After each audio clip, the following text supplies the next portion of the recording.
आपण स्कॉलरशिप ପାଇଁ आवेदन କରିଛନ୍ତି କି किंबा ई मेधावृत्ति किंबा एससी एसटी और दिव्यांग पिलांग ପାଇଁ ଥିବା प्रेरणा स्कॉलरशिप।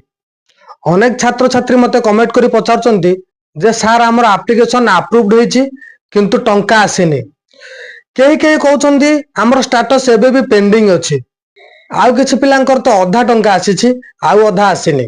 जदि आपण भी एही समस्यार सामना करूଛନ୍ତି तेबे आजिर एही वीडियो केवल आपणको ପାଇଁ। आज मु आपनको दुईटी एमिति उपाय कहबी जहा को व्यवहार करी आपण निजर बाकी थिबा स्कॉलरशिप टंका निश्चित पाई परिबे। यह कोनोसी फेक वीडियो नुहे, मु प्रमाण सहित सब किछि देखैबी। तेणु वीडियोटी की शेष जाए निश्चय देखंतु। नमस्कार ओडिशा, मु राजानंद एवं आपण देखुଛନ୍ତି स्कीम्स ओडिशा चैनल। आज आमे ओडिशा स्कॉलरशिप पोर्टल रे थिबा विभिन्न समस्या एवं तार समाधान विषय रे आलोचना करिबा। छात्र छात्री मानन पई हे टंका केते गुरुत्वपूर्ण ताहा मु बुझुछि। तेणु आसंतु समय नष्ट न करे सीधा मुख्य विषय वस्तु को जीवा। प्रथमे आसंतु बुझिबा जे समस्या गुडी को प्रकृति रे कोन। पेंडिंग एट डिस्ट्रिक्ट और कॉलेज लेवल। अनेक पिलांकर एप्लीकेशन मास मास धरे कॉलेज बा डिस्ट्रिक्ट लेवल रे पेंडिंग होई पड़िछि। पार्टियल पेमेंट बा अधा टंका आसीछि। किछि पिलांकर 5000 टंका आसीबा कथा किंतु मात्र 2000 टंका आसीछि। बाकी टंका गला कुआडे। Approved but no payment. सबुठार बड़ समस्या होउछि स्टेटस अप्रूव्ड देखौछि किंतु बैंक अकाउंट को टंका ही आसी नाही। यह गत 2025 डिसेंबर मासरु एमिति होई रहिछि। एबे आसंतु समाधानर प्रथम पदक्षेप विषय रे जानिबा। प्रथमे स्टेटस चेक करंतु।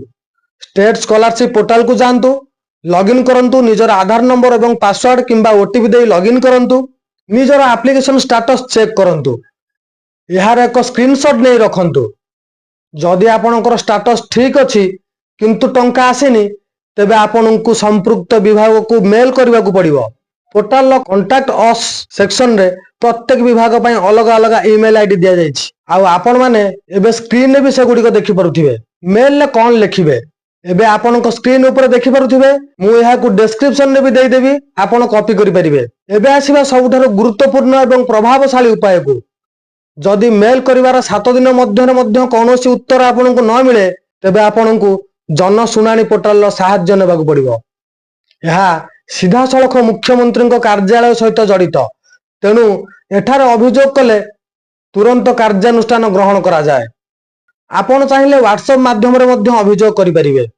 व्हाट्सएप माध्यम रे अभियोग करिया पई जन सुनानी रो व्हाट्सएप नंबर हेउची 6370951930। एही नंबर को निज मोबाइल रे सेव करंतु।